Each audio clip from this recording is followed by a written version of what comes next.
قصة قديمة على رجال من أهل البادية مع قبيلته وحلالهم واحد، حلال القبيلة كله بعرهم سوا. والرجال ما الله رزقه بعيال، حرمته حول 10 سنين ما جاله منها أحد ويتمنى أن الله يرزقه بورع. دارت الأيام والشهور والسنين، وقال الربع أنا بروح أترزق الله، أما أجيب غنيمة ولا أجيب شيء. وراح من قبيلته لديار بعيدة، وعقب جاله سنة وشوي، مرة من المرات جاله في شعيب، جاله في شعيبنا فيه شيران، ونوخ مطيته الرجال ونزل القرص وطبخة القهوة. يلا الله شب نار عقب المغرب، وتقهوى الرجال وتعشى قرص ووطى جنبه. ويوم جاء نص الليل يا والله انه فيه حسن فالشعيب هذا مليان شيران، يوحي الحس ورع ولا يدري وعنه. ويوم أصبح الصبح وهو يروح يدور الصوت هذا وام مساعنا ولا البارح ورا الشيران، وليا والله انه يلقى له ورع، وهو يدور يعاين يمين يسار وين هلا وين هذول. يا والله مغير جرة حرمتنا حادثته تمشي، عاين يمين ويسار وهذول يا والله مغير جرة امه حادثته وهي تعدي، جرتها تعدي يومها وهو اولاد مسقطه والورع حي. أبكب ما صدق على الله الرجال انه يلقى الورع، مو طاقته الزبده على الورع حرمته لها فوق 10 سنين.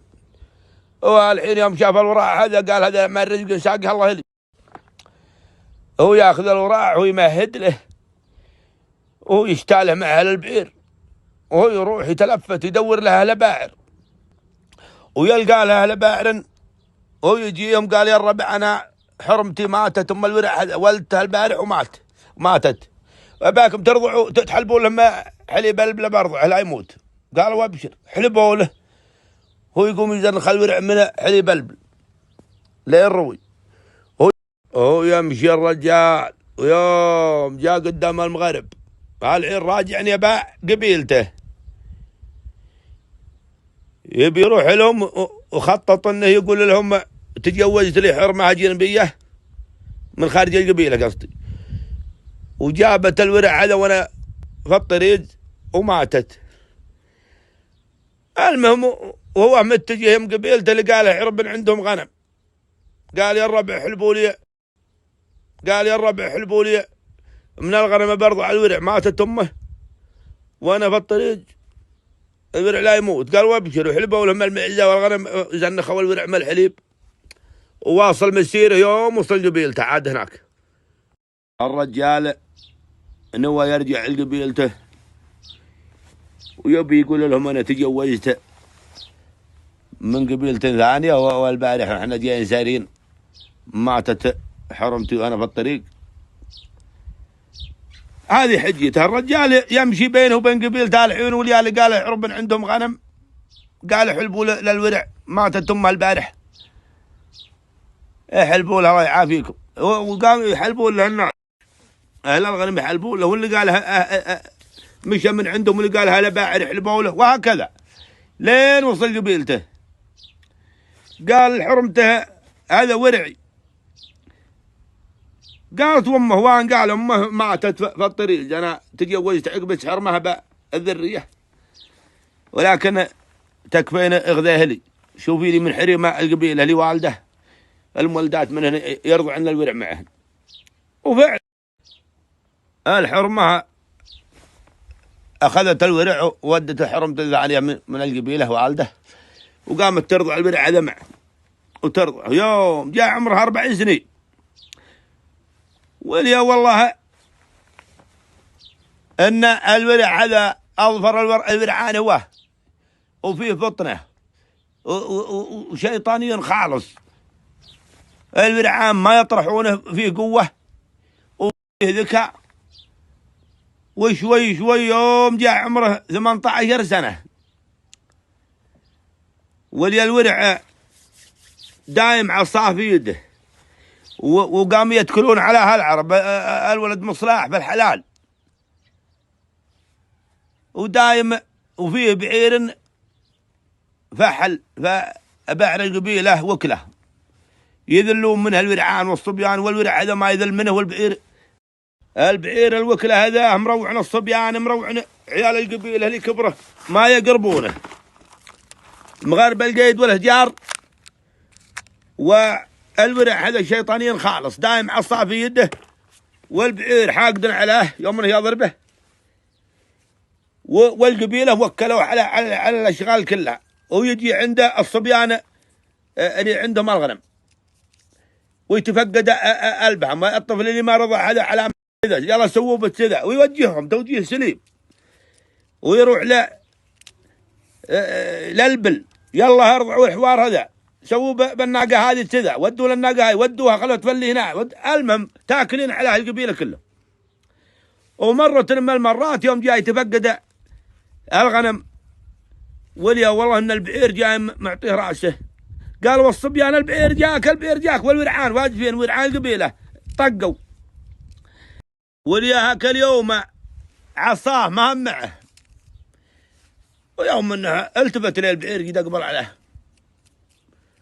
البعير هاك اليوم مفكوك القيد عنه ولا جاء، يوم شاف البعير اقبل عليه هو يحط رجله وليا فيه ضراع في جنب مراح الغنم ما بعيد، هو يجبنه فيه غار، ويوم دخل مع الغار هذا اللي والله ان البعير مدخل الراس عليه يا باهل ما لحقه، دخل شوي البعير برك على مدخل الغار، وليا الجهه المقابله فيها فتحة يشوف الشمس معها فتحة صغيرة، يشوف الشمس ويشوف اللي في الغار كله، والغار ما بسبير مبلح يضيق، والكلام هذا قدام المغرب.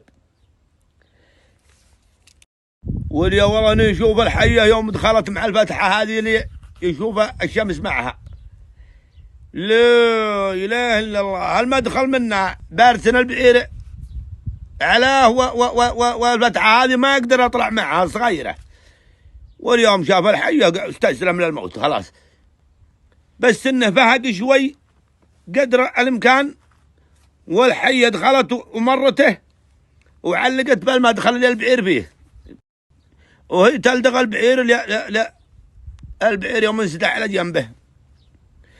الحين الصبيان والورعين يرقبون يشوفون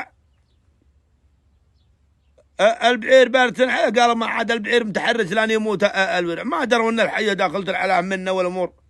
الوكاد يوم الحية لدغت البعير ومات وهي تطلع من عند البعير، والرجال يظهر درى ان البعير يوم البعير مات، ظهر الرجال يا والله نشوف الحية تدرج عند البعير وامسك الحية وذبحها، واليا ورعان القبيلة جد راحوا علموا اهلهم قالوا فلان الظاهر ان البعير كله، والناس مقبلين هالحين اليوم شافوه لو والله انه جاي يمشي من الغار ما بغار العافية، قالوا بكد سلمت، قال البعير ذبحته قبل يذبحني ذبحته، قال البعير ذبحته قبل يذبحني ذبحته الحية،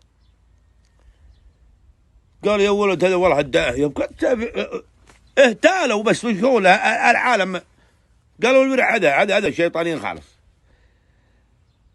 وعقب ايام طاح ربيع في ديرة بعيد وعجموا القبيلة ورحلوا، ويوم انتصفوا الطريق وليا قدامهم شعيب فيه شيران، قالوا ولا نبي نقيم هنية وبكرة نكمل مسيرنا. الوكاد يوم منهم عاد أقاموا في الشعيب هذا وجاء قدام المغرب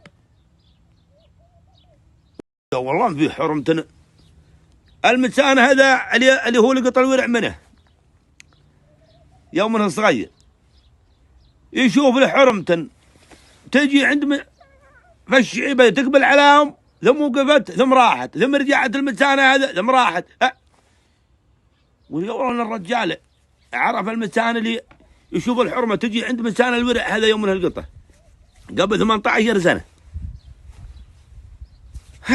الرجال فطن للحرمة هذه وناداها قال تعالي تعالي انت وش عندك رايحة جاية؟ قالت والله انا ادور لي ذهيب.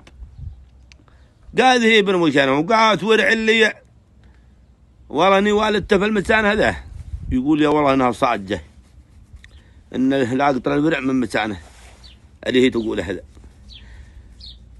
قال قبل كم؟ قالت قبل 18 سنة. قالت انا والدتني اياه يوم في الليل يوم اصبح الصبح وجيت ادوره اليوم ما لقيته فيه جرة رجال جاي وشايله. ايه قالوا وانت وش قصة يوم انت خليتيه وراك؟ قالت حنا جانا قوم نهجدونا وانا في الشهر التاسع وانا نحشت روعونا القوم يذبحوا اخواني ويذبحوا اهلي ورجالي قبيله كامله رثعوا فينا القوم والشريده هنا انحشت ومن الرائع حذفت ورعي ولدته وانا امشي ما عاد يمدينها بالسلامه هكذا. لكن والله انه ما يفرج خيالي عيا خاطري يدلع عينه وعيا ساه وكل شويه نتحلم به واثناء ما هي تهرجه ويهرجها وتعلم بالقصه يا والله ان الورع جاي هذا الورع الفطين هذا وعيال القبيله معه جاي جابوا الغنم والبله يوجههم يشرف على اللي عند الغنم الصبياني ويشرف على البله وجاه ويا عيال القبيله يوم وقفوا قالت الورع هذا رقت في الورع هذا قامت مغرعينها فيه. الورع هذا من ولد له؟ قالوا ولدي انا. قالت الورع هذا دم فلان بن فلان. قال فلان بن فلان من هو؟ قالت ابوه رجالي والله يا الورع هذا ما تسنه ما يشبه الورع عنكم ما يشبه لهم. ايه ترى انها عرفته. قال انت بيني علمت هذا ولدي وخوال هذا ولدي وخوال هالفلعينه ميت امه هكا الحين وولدي ما في طلبه ما انت بيني علمت انت هالحين وانت تروحين. قالت انا والله اني مع قبيله غير قبيلتي فانا وعم بكر تبيهم جيدوهم القوم هاك الليل ثم ما بجي لهم شرايط. قال هات بيني علمت انت ورا ما تروحين معنا حنا محيلين يما الديره الفلانيه ورا واحد هناك وببحث عن ولد ان شاء الله بدوره معك تراني انا اعرف لي ناس خبره واعرف لي قبائل واجد وبنشد لك عنه انت بس تهقين ان حي اللي الحين. قالت الله يجيني في المنام حي يرزق. قالها باذن الله لان خويتينا اني لجيب هلت باذن الله. قالت توعدني واحد؟ قال باذن الله اني ما افتر جهدي عن لا نلقى هلت. قالت مره؟ قال مره. ويوم وصلوا هناك ويوم وصلوا عاد الديره المربعه هذه اللي هم رايحين لها هو يستظهر هالحاله. قال اسمعي وانا اخوت انا وعدتك وعد الحردين ما لي شرط ان جبت ولد تاخذيني تجوزيني ما دام ما عندك رجال. قالت بالله والله لا تجوزك. قال عاهديني. قالت عاهدتك بالله. قالها الورع اللي انت جبتيه انا اللي لقطته من هاك المتسان وهذا ولد جابه الله هلت وعاني غادي هلت بس ابى توعديني انك ما تعلمين القبيله والورع لا يدري ينصدم لو تعلمينها الحين تتغير حياته، والناس يقدرون انه ولد لي كاذبين عليها ما كالحين، قايل لهم امه ميته. قالت خلاص تجوزها الرجال. ويوم الرجال تعدى عمره فوق 20، قال ابوها مرة من المرات، قال الرجال يا ولدي انا بجوزك فلانه بنت من بنات القبيله، واليا الحرمه هم تسمع. قالت لا انا اللي بجوزه فلانه ما تصلح، فلانه هي منها. قال الورع هذا الحين الحرمه هذه وش دخلها في انا وياك يبه؟ انا ما اخذ معك ولا اعطي، انا عندي ابوي الله يخلي لي هو اللي يختار لي، وانت مالك علي راي ولا شور ولا شيء. طقت سبدها ضعيفه هي ثانيه عليه، لانه معاهدها الرجال انها ما تعلمهن امه. ومن القهر قالت يا امك انا اللي امك هذا ما بابوك هذا، انا عارف مصلحتك وانا اللي اختار لك. كيف ام اللي انت منين تجين ام اللي انت؟ قالت والله اني امك اللي والدتك، وهذا الرجال هذا عمك ما بابوك. ايه خل تاخذ رايه وتحذفني على جنب، ما تاخذ رايه ولا تعطيني وجه امك انا. المهم للورع يوم انصدم، عدل بدل. المهم قال الرجال اسمعنا، والله انا صاجه وانا غاذيك مثل ابوك الحين، لاقطك لو اني مخليك اكلتك السباع الضاريه، وهذه عجل الله ان امك والحين هي في حبلي، وراينا واحد ان شاء الله، وابشر بالخير ولا تعصمك وان بغيت. الورع انصدم وصار في عميته في امره، سلم حب راسها وجوزوه وراحت الامور. الله تعين سبحان الله اللي يجي معهم. قالت امه والله يا وليدي اني يوم اني حذفتك من الراعه والله اني مستودعتك ربي سبحانه. قالت يا ربي انه وديعه، انا سلمني يا ربي لان اسلم ورع مت يا ربي وداعه عندك.